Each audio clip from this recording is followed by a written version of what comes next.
Family abandoned me because sis blames me for her divorce. Years later, I get an email out of nowhere explaining me everything with proof. So I ruined her life with it. Almost 7 years ago, my family cut me out of their lives and kicked me out of the house.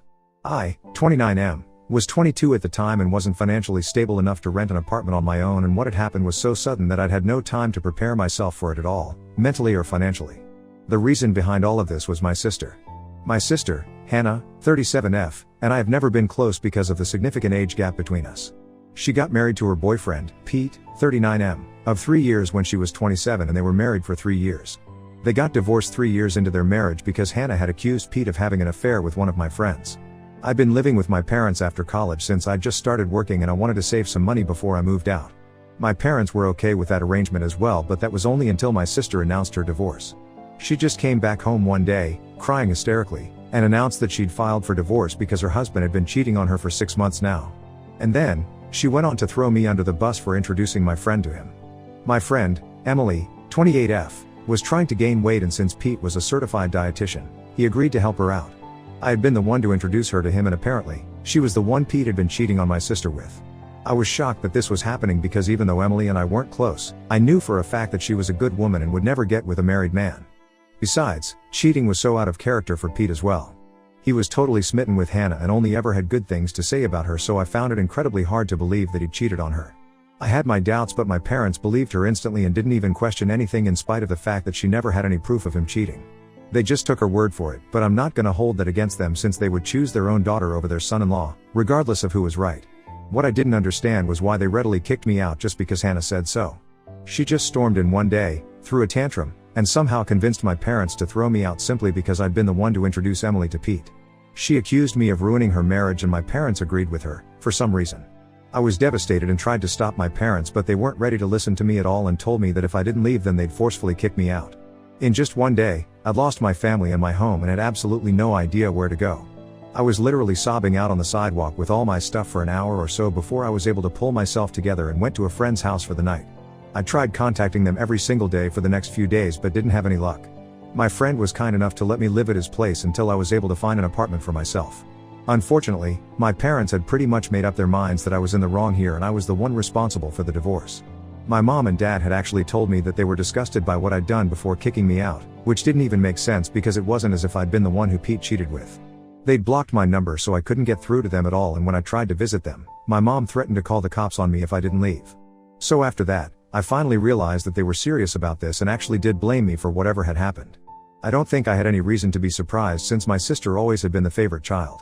My parents had never really planned for a second child, so I ended up always getting sidelined, and while I didn't care much for it growing up, I didn't know that it would lead to something so huge. Thinking about it now, I guess I should have seen it coming, but honestly, I don't think anyone in my place could have seen something like this coming. Anyway, I even tried to figure out things for myself to make sense of it all for the next couple of weeks since Hannah and my parents had practically cut me off altogether and I had no way to get to them. I couldn't speak to Pete either because he blocked me too, which didn't make any sense to me. I couldn't find him either because both Hannah and Pete had vacated the house they used to live in and had left to live with their respective parents instead. So I had no way to get through to anyone involved, which is why I approached my last resort to get to the truth, Emily. Like I said, Emily and I weren't really close, but I had to do what I had to do, so I just asked to meet her one day and explain the situation to her. I asked her if what Hannah had said about the affair was true, and she denied it vehemently. And I believed her, to be honest. Emily told me that she'd only ever met Pete a few times and only in a professional capacity, so there was absolutely nothing going on between them, and she had no idea why Hannah would say something so awful about her. She even told me that she'd had a steady boyfriend for a couple of years already and was planning to get hitched in a few months, too.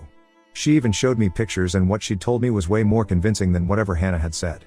I had no proof, but I just knew somehow that Hannah had been lying about the real reason for the divorce.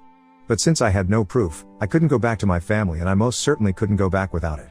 Back then, I was pretty desperate to go back to living with my family since I really missed them, despite what they'd done to me. With time, however, I was able to get over it and move on with my life. I managed to find a place and made my job the purpose of my life so that I'd have something to distract myself with. And I also had to pay the bills, so it was a better way of coping than just sitting around and being depressed since I didn't have any other option either. I was hurting a lot, but I knew I had to go on somehow, with or without my family's support. Years passed and now, I'm doing much better in life. I've moved from my tiny apartment to a much bigger one and even got engaged to my girlfriend of 2 years around a week ago. And our engagement post is what ended up being a game changer for me, because just a few days after that post, I received an email out of literally nowhere that not only explained the entire story of Hannah's divorce to me and gave me all the answers I needed, but also had proof attached. My fiancée, Liza, 30F, usually only posted us on Instagram, but the picture from our engagement made it to her Facebook feed as well, where she had a wider audience. It was a public post as well, and a lot of people saw it, including my ex-brother-in-law, Pete.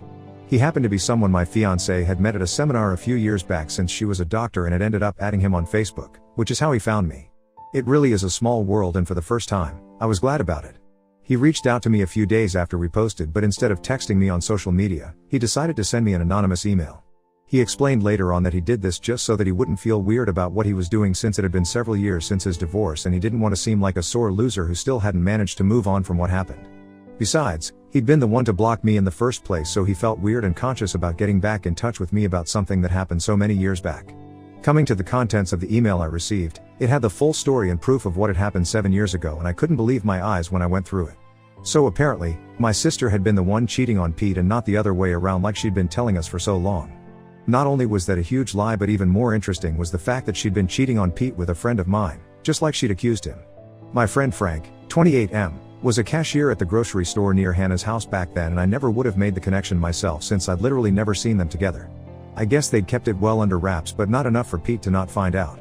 And when Hannah was confronted, she told Pete that it was all my fault because I'd been the one to introduce her to Frank, and had even told her about how he needed her help since he was an aspiring singer and she was a pretty good singer herself.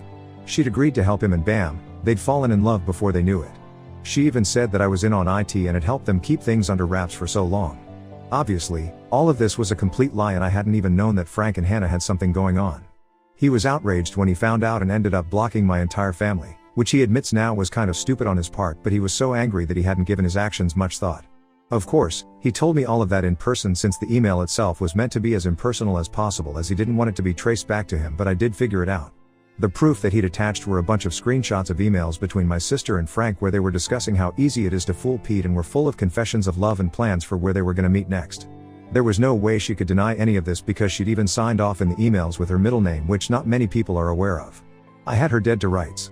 I figured out that it must have been Pete who'd sent me this email after I combed through Liza's Facebook friends, because my gut feeling told me that this definitely had something to do with social media, and when I was finally able to find Pete in her list, I got in touch with him. We decided to meet a few days ago, and he told me that he'd found out about what Hannah had told her family from Emily, who'd met him a couple of years back. I told her to keep my side of the story a secret, and I was kicking myself for it when I realized that if I hadn't said that, she probably would have told Pete about it, and I would have been able to prove my innocence ages ago. Anyway, they'd run into each other a couple of years ago, and she'd ended up asking him about the divorce, so they got to talking, and finally, he'd also learned what Hannah had told us. He confessed that he'd wanted to talk to me about it and tell me the truth, but didn't because he felt weird. I swear, if Pete wasn't so easily embarrassed, my life would have been a lot easier to deal with. I did forgive him though, since I needed his help to absolutely destroy my sister, and I knew he'd be on board with it as well. Hannah had definitely been lying to my parents so she'd have financial support during her divorce, and had even thrown me under the bus for good measure because she'd known that one conversation with Emily and I'd know the truth. I couldn't wrap my head around the fact that someone, especially someone who was related to me by blood, could be this selfish. I'm sure she'd never bothered to set the record straight either, and my parents had just lapped up whatever lies she'd been feeding them during her divorce. She'd known that if the truth about her being the cheater had been revealed to our parents, she would have been in big trouble, and she just couldn't risk that. Well, too bad, but it was finally out now, and I was going to use it to ruin her life just like she'd ruined mine all those years ago. I didn't know if my family lived in the same house since I hadn't visited them for 7 years, but as luck would have it, they hadn't moved. I confirmed with an old neighbor of mine before showing up, and was glad to learn that Hannah was still living with them as well. That wasn't very surprising to me, because Hannah always had been a couch potato and hated doing any work herself, so if she had the option of living with her aging parents and making them do all the chores for her, she'd definitely do it. Anyway, 2 days back, Pete and I just showed up without warning at their house. My mom opened the door, and we barely even gave her any time to register what was happening before we walked in. My dad and Hannah were also present in the living room, and we were one happy family again, but not for long, since their expressions soured just as soon as we entered. My dad began to threaten us immediately and said that he'd call the cops if we didn't get the hell out of his house, and I shot right back, saying that he was free to do whatever he wanted to, but only after he'd read the documents that we were about to show them. My parents looked incredibly confused, but Hannah looked like she was gonna barf and excused herself so that she could go to her room. I thought she was trying to escape, but there was no point in doing so anyway. Pete went on to show the divorce documents and the screenshots of Hannah and Frank's emails while I explained the real story. Pete also told my parents how Hannah had to give up our family heirloom, my grandmother's diamond ring, in the settlement because she couldn't afford to pay him the money since she's a high school teacher, so she had to sell the ring instead. My parents were already horrified by what we'd told them, and that was just the cherry on top. We watched the drama unfold as my dad demanded an explanation from Hannah for all that had happened, and when she still tried to lie and cover up the truth despite all the evidence against her, my dad promptly kicked her out. He packed her stuff for her and handed over the bags to her, then told us all to get the hell out of their house. I didn't need to be told twice and left with Pete while my sister begged and pleaded with my parents to let her back in just like I had, all those years ago. This was karma at its best, and I couldn't be happier about it. It's been a couple of days since then, and my sister showed up at my place a few hours ago, demanding that I make things right with my parents immediately. I didn't even know how she found me, but I told her that I didn't owe her anything anymore. She'd ruined my life once, so I repaid her the favor and we were now fair and square. I guess she really had no pride left, because as soon as I said that, she started sobbing and accusing me of being a monster. I didn't care much for her drama, though, and shut the door while she continued to sob relentlessly. I just put my headphones on and listened to music while Liza, my fiancée, worked in her study so neither of us would be disturbed. After a while, Hannah finally left us alone, but she'd left a message with a marker on my door to remind me that I was nothing but a revengeful monster. I don't see anything wrong with what I did, very frankly, and don't feel sorry in the least, but Hannah seems pretty convinced that I'm the villain here, somehow. I just did to her what she'd done to me several years ago, except that I told the truth while she did nothing except lie and throw me under the bus. So what do you guys think? Ida for ruining my sister's life and getting her kicked out 7 years after she accused me of causing her divorce? Update 1. So, Hannah has still been bothering me even though a whole week has passed since she got kicked out. I had to threaten her with the fear of cops when she called me for the 14th time today, and only then did she stop. I don't even know how she managed to find my phone number and address, but I'm least interested in that right now. Hannah's trying to make me feel sympathetic towards her because I guess a school teacher's salary isn't enough for her to live on, but I don't think that's true, and she's just upset that she has to look for a place and pay for her own rent, electricity, and groceries now that our parents have kicked her out, so I don't feel too sorry for her. And in case you guys were wondering, yes, I did block her number several times, but I guess she's making her friends add me to conference calls, so there's no point. As for my parents, they're just as bad, if not worse than Hannah. They found me on Facebook and saw the post about my engagement as well. So now, they want to be part of my life once more and even express their desire to attend my wedding. They haven't apologized yet, but for some reason, they expect me to just invite them to my wedding, which is supposed to be a really important day for me. I don't understand where these people find the guts to say crap like this, but at least I'm not responding to any of it. Liza and I have had a field day reading their texts because there's really just no way there for real right now. It's all just really sad for them. Update 2. Hannah showed up at my house yet again after I threatened to report her for harassment yesterday. I was about to leave for work, but she stopped me by throwing herself across the hood of my car and refused to budge until I spoke to her. It was pretty exasperating, and I ended up actually calling the police this time. They took her away while she screamed and cried and tried her best to show me as the bad guy here, but unfortunately, nobody was buying her sad girl act here. It took some time to press charges against her, but as soon as I got it done, I left for work because I didn't want to let this little incident ruin my day. I was sure my parents would bail her out anyway since she was their favorite, and I turned out to be right as well. My parents, after bailing her out, sent me a lengthy text about how I was being way too harsh on them for an honest mistake that they'd made almost a decade ago. It was hilarious because nothing about what my sister and parents had put me through was either honest or even a mistake. They knew what they were doing and were definitely aware of how cruel they were, but that didn't stop them from throwing me out onto the street in spite of knowing that I had no other place to go. So now that I can do the same to them, I don't see a reason to be forgiving and kind. I texted my parents back saying that they'd lost any right to tell me what I could and couldn't do 7 years ago, so they'd better stop deluding themselves. I haven't blocked them yet since I haven't had the time to check my messages, but I will, soon. Hopefully, then I'll be rid of this entire family for good. Update 3. I just got back home from work and checked my socials, only to see that my parents had yet again sent me another long message. Liza and I went through it together, and I swear, this was the funniest thing I've ever read.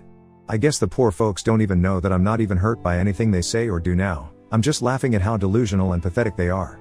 Apparently, they still believe that we're family and told me that they've taken Hannah back in with them and have decided that both their kids deserve a second chance. As if I'd ever been in the wrong at all.